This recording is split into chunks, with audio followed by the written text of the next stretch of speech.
xanımlar və cənablar, hörmətli media işçiləri, hər birinizi salamlayıram. Bugün Milli Məclisdə Təbii Ehtiyatlar, Energetika və Ekologiya Komitəsinin istilik təsisatı haqqında Azərbaycan Respublikası qanun layihəsinə dair ictimai dinləməsi keçirilir.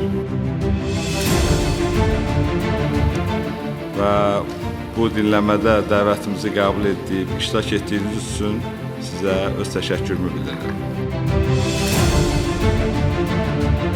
Bizim əsas məqsədimiz odur ki, qanunlarla bizim əhalimiz daha yaxından tanış olsun və onların əhəmiyyətini dərk eləsinlər.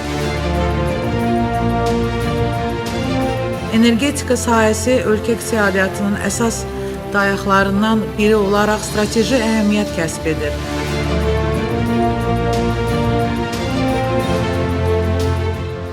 İstilik təsisatı ilə bağlı qəbul olunan qanun gələcəkdə vətəndaşlarımızın, sakinlərin normal şəraitə çox böyük təsir edəcək. Bilirsiniz ki, son 4 ildə Qarabağ və Şəngirdən Yadurda çox böyük innovativ layihələr həyata keçirilibdir. Orada necə mərkəzləşdirilmiş istilik sistemləri tətbiq edilibmi? Digər yanacaq növləri olan, tutaq ki, mazotdur, qazdır, elektrik enerjisidir, bu sahədə qənaət yaranır. Tanrının bizə bəxş etdiyi o resurslara qənaət deməkdir. Bu eyni zamanda bir mədəniyyət deməkdir. Və ona görə də hesab edilir ki, bu qanun layihəsi kifayət qədər mükəmməl hazırlanmaqla yanaşı, təbii ki, lazım olduqca dəyişikliyə də məruz qalacaq, müəyyən qədər o prosesdə. Amma əsas məsələ bundan da yuxarıda duran xalqın maariflənməsidir, istehlakçıların maariflənməsidir. Və hesab edirəm ki, bu dinləməmiz eyni zamanda da bu maarifləndirmə işinə də xidmət etmiş oldu.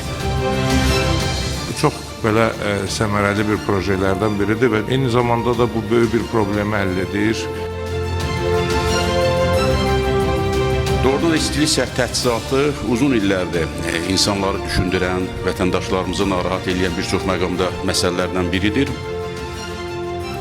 Çalışırıq və cənab prezidentimiz də qeyd etdiyi kimi deyir ki, hər bir vətəndaşın prezidenti olmaq missiyasını biz bugün də onun davamı olaraq görürük. Mərkəzi sistem bu nöqteyi nəzərdən niyə əhəmiyyətlidir? Çünki yekunda daha ucuzdur və daha təhlükəsizdir. Vacib, bəlkə də biraz gecikmiş bir qanun layihəsidir, amma çox şükürlər ki, artıq biz onun yekunlaşdırmaq üzrəyik və onun artıq ictimai dinləmələrində sizlərlə bircə iştirak edirik. Azərbaycan, bəli, odlar diyarıdır, enerji ölkəsidir. Bunu Azərbaycan insanına, hər bir vətəndaşına çatdırmaq məramı dövlətin bu qanunla, bu layihə ilə başlıca məramıdır. Əhali üçün ən çox, mən deyərdim ki, vacib olan və bugünkü bu qanunun mən daxil olan layihədə bu 14-cü maddədir. Beynəlxalq təcrübənin, digər dövlətlərin belə deyək, qanunvericiliyin araşdırılması əsasında hazırlanması İqtisadiyyat Nazirliyinin mövqeləri burada tam şəkildə əksini tapmışdır. Burada təkcə biz enerji effektivliyi və itkilərin azaldılmasıyla yanaşı insan təhlükəsizliyi də faktorlarını nəzərə almalıyıq. Nəzərdən ki, bu çox mühüm bir addımdır.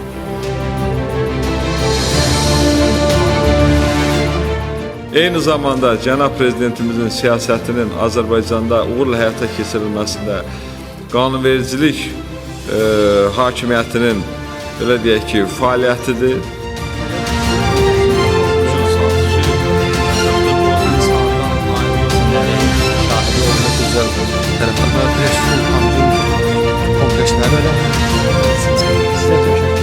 Bu qanun layihəsi eyni zamanda bir model qanun şəklinə düşəcək. Bizim qonşu ölkələrimiz, dünyanın çox ölkələri bizə istinad edəcəklər.